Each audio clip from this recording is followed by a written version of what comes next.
What's up? Welcome back. Today we are learning the 5 parameters of American Sign Language, which is really important to know the language.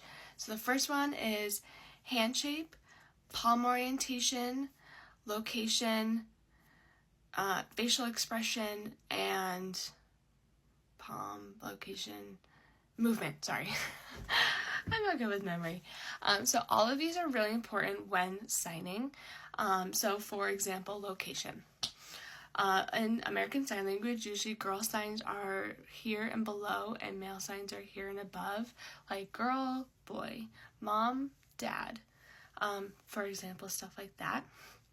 And then facial expressions. This is one of my favorite parameters of sign language because facial expressions are super important to get your point across. Because when you are signing and you are deaf, you can't really hear the people's tone in their voice all the time. Some people can, some people can't. Depends on your hearing level. Facial expressions are really important to get your point across.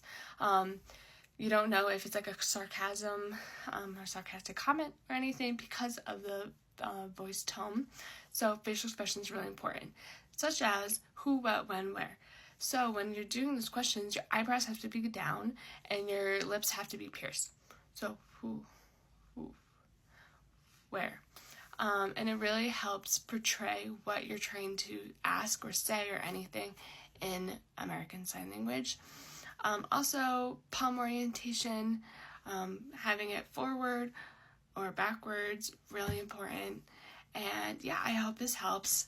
There's so much more you can go into depth about the parameters of sign language, and this is kind of just like a really quick overview. So if you want to learn more, please do.